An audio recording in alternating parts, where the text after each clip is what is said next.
As a woman who refuses to be gaslit, silenced, or distracted from what is unfolding right before our eyes, let me say plainly what so many are dancing around. Amnesty International called it out this week.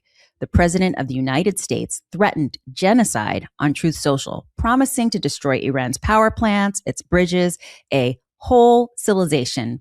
Language, they say, demands urgent global action to prevent atrocity, crimes. And this was just on Easter Sunday, on social media. And then this man went to bed. I need you to sit with that for a moment. Tuesday will be Power Plant Day and Bridge Day, all wrapped up in one in Iran. There will be nothing like it. Open the strait, you crazy, or you will be living in hell. Just watch. Praise to be to Allah. Signed, President Donald J. Trump. I am Dr. Haydée Brown. And I'm Dr. Sonya Sloan. And we are AYA, Black and Brown Women Disruptors in Healthcare and Beyond. So we start with Easter Sunday. It's been all over the media. You guys have seen it. Donald Trump, the 79-year-old sitting president of the United States, posted on Truth Social, and we quote what Dr. Brown just said. Just watch. And that Easter morning was just one that we've never had in the United States. Let's just say that, okay? And then just 2 days later, he escalated again on Tuesdays that morning with the Truth Social posts writing, "A whole civilization will die tonight, never to be brought back again. I don't know, I don't want that to happen, but it probably will." What? A whole civilization that you're just going to kill and sort of haphazardly say, I don't want it to happen, but it probably will. That's 90 million people. One of the oldest civilizations on earth. And he announced, not as a national address from the White House, not in a congressional briefing that probably had not been approved, but on a social media post, very casually, haphazardly, as if, we just are living and tweeting a reality show right now in the United States. Now, let me be very clear about those words and what it means. Legally and historically, the United Nations defines genocide as acts committed with the intent to destroy, in whole or in part, a national, ethnic, racial, or religious group. So threatening to destroy an entire civilization, its power plants, its bridges, its water, its infrastructure fits squarely within the language of genocidal intent under international humanitarian law. And Amnesty International on April 6th warned us all that this rhetoric echoes genocidal language. And beyond that, this targeting of infrastructure is potentially a war crime under the Geneva Conventions, which explicitly prohibits attacks on objects that are indispensable to civilian survival. So bridges, power plants, that's indispensable to civilian survival. So yes, we are talking about genocide. We are talking about war crimes spoken aloud in writing by the President of the United States. So the question is, when has it gone too far? So yeah, I think we're living this surreal reality right now. And what you need to hear is when Candace Owens and Marjorie Taylor Greene and Alex Jones, you guys, are calling for the 25th Amendment, you've got to pay attention. You have crossed the line and things now have become unhinged, even for the far right. They can't defend him anymore. So Candace Owens wrote, "The 25th Amendment needs to be invoked. He is a genocidal lunatic." And Marjorie Taylor Greene posted 25th Amendment, like all caps, like now. Not a single bomb has dropped in America. We cannot kill an entire civilization because he wants to post it. This is like evil. This is madness, you guys. So Alex Jones, right? The Alex Jones said Trump, quote, literally sounds like an unhinged supervillain from a Marvel comic movie, end quote. And then on his broadcast, he suggested that Trump had either gotten demon possessed or had an aneurysm, saying, "We don't know, but it's a new guy." So when Alex Jones is the canary in the coal mine of sanity, you know the mine has collapsed. The House Minority Leader, Hakeem Jeffries, in an interview right here on the MeidasTouch network said, quote, something is really wrong with this guy, clearly. And at a minimum, he needs a wellness check. He's unhinged. He's out of control, end quote. Yeah. Even Senator Lisa Murkowski, the Republican, broke sharply with Trump, calling his rhetoric an effort to the ideals our nation has sought to uphold and promote for over 250 years. And so Senator Chris Murphy said, with the rest of us, we're all thinking it. He just finally said it out loud, threatening to end an entire civilization of 90 million people in order to bend a nation's conduct to your will. Come on, Mr. President. That's grossly morally wrong. It's evil. Evil, that's the senator's words that describe a sitting president of the United States. Let that land where it will. But Dr. Sloan, let's not pretend this came out of nowhere. This is a pattern. This is a man who over the last several weeks alone has given us a cascading avalanche of alarm bells. Yeah, definitely. You're right. It's there's some precedents there, but it's definitely escalated. He reportedly just disappeared from public view for several days prior to the Easter meltdown, the one with the bunny and talking to the kids, with very generic social media posts suspected that they were probably written by some of his staff, which is probably who should be controlling most of his social media at this point. But the White House had denied any rumors that he had been hospitalized at Walter Reed. But he's been confused. I mean, think about it. He called Greenland for Iceland instead during his Davos appearance in January. He bragged repeatedly about acing his cognitive tests 3 separate times. So when Dr. Gupta, the pulmonologist on NBC News, medical analyst, pointed out, that's a red flag. Come on.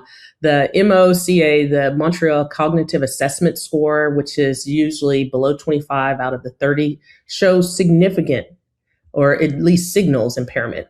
And it doesn't test higher reasoning or executive function at all. So Trump has taken it at least twice in 2018 and again in 2025 for public record, bragging about passing this cognitive screening repeatedly. Dr. Brown, that's red flags. Right, because you don't voluntarily take cognitive assessments that frequently unless someone's worried. Right? Dr. Gupta said those that tend to do this with the level of frequency usually were worried about the presence of early stage dementia. So that is not a man who is sharp and in control. And the polls are confirming what our eyes already see. CNN polling shows only 45% of Americans now view him as mentally sharp, which is down from 54%. Even Republican confidence has dropped from 75% to 66%, and a Washington Post ABC poll puts the majority doubt at 56%. So this is a man who's unraveling in public with access to nuclear codes, that nuclear football.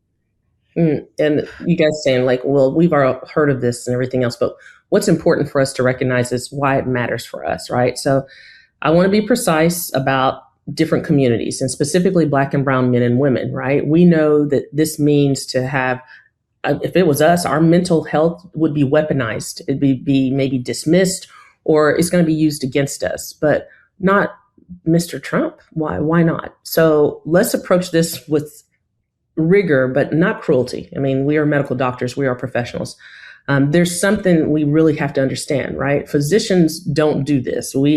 We're ethical, since 1973, called the gold water rule. It exists to prevent doctors from diagnosing public figures that haven't been examined, So if the government or a governed medicine over 50 years, this article, if you will, but what we're witnessing is a demand that we need to talk about and speak plainly about, Dr. Brown.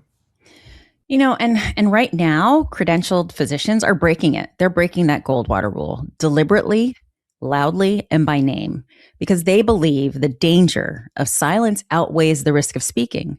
And that is the story inside the story. Dr. John Gartner, psychologist at Johns Hopkins, on the record, said that Trump has been showing signs of frontotemporal dementia since 2019, and that this deterioration is accelerating.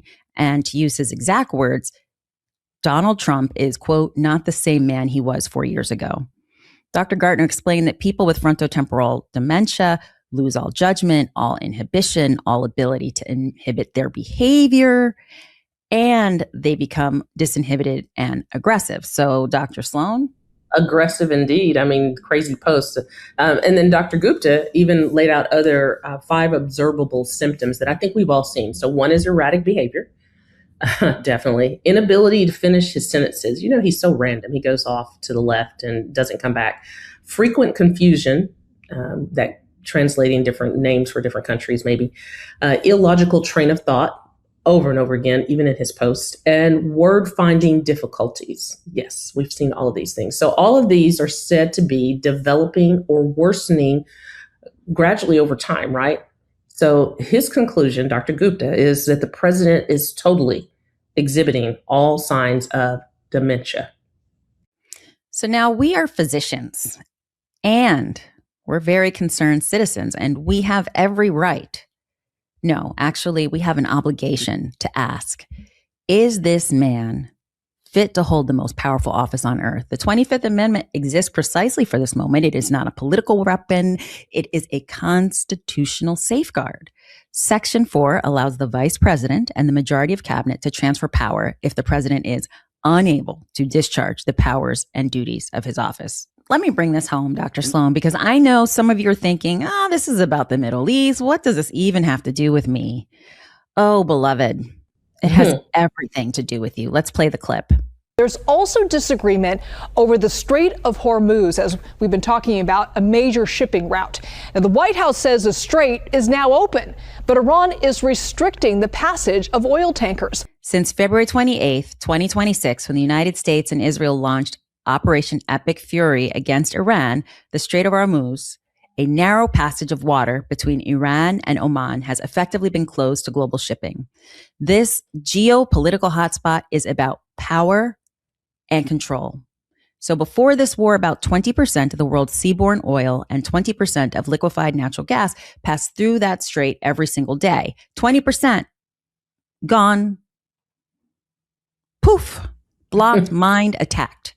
Yeah, the International Energy Agencies call this the largest oil supply disruption in history of the global oil market. So larger than the 1973 oil crisis, larger than the Iranian Revolution, larger than Gulf War. Oil prices have surged to $120 a barrel and even expected to get to $200, you guys. Gas hit in Texas, at least this March, by the end of this March, $4 a gallon is what I'm paying in Houston. California, $6 a gallon. And diesel prices have doubled that. The jet fuel rocket has skyrocketed, and fertilization costs are spiking. Grocery bills are going up. That's what that means. And plastic prices are rising. So, plastic is on everything or in everything. So, yeah. And, Goldman Sachs and other financial analysts have warned that if the strait remains closed, the world, not just the Middle East, faces a supply crunch that would force consumption cuts. So that leads to shortages, rationing, and recession. So because of these decisions, we are looking at rationing globally. The same analysts are now considering the possibility of oil hitting $200 a barrel. And here's the part that would make your blood boil. Trump knew this was going to happen. His maximum pressure campaign against Iran, designed to drive Iran's oil exports to zero, it was always going to risk exactly this flashpoint. And the moment Iran blocked the strait, his political survival became economically intertwined with reopening it. So again, he went into war without what? Congressional authorization. He is fighting it without a clear exit strategy, taking lots of lives with it. He's offering conflicting explanations of what the objectives are. He's threatened genocide with diplomacy stalled now. And even with 2-week ceasefire announced, tankers traffic through the strait have barely moved. And the Iran is vetting each vessel who actually gets through. They're reporting that Iran plans to now charge cryptocurrency tolls for passage. And that totally threw Trump off. And he blew a gasket again last night. Nonetheless, Israel is still bombing Lebanon. They said they're going to cut back. What? But the ceasefire is already shaking already. Trump said it himself when the strait closed to, quote, with a little more time, we can easily open the Hormuz Strait, take the oil, and make a fortune. It would be a gusher for the world. Do you hear that, guys? Take the oil. He said that. I thought we already took Venezuelan oil. Now we're going to seize Iranian oil. That's the prize. And that's why he can't just walk away. That's why he's terrified of escalating further. That's because as this war drags on, if the strait remains closed for months, the economic damage to the American people, and not just the American people, to the world, will be catastrophic. And Donald J. Trump will own every single dollar of that. So he was going to drain the swamp, and he promised to lower costs day one, right?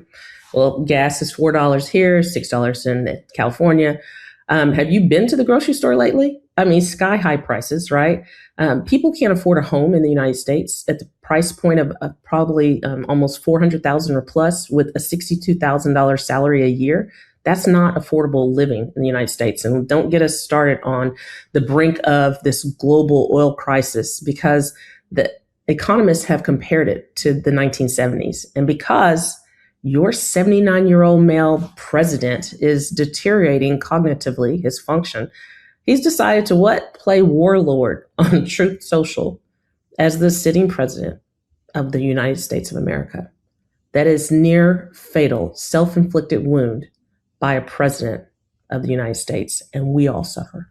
So, ladies and gentlemen, our fellow disruptors, we are truly living in a moment that will be written about in the history books if we're lucky enough to have history books left to write in. And we have a president that has threatened to destroy an entire civilization that's older than the United States. His own supporters called it genocide. Medical professionals are publicly warning of cognitive decline, right? Disregarding this Goldwater rule.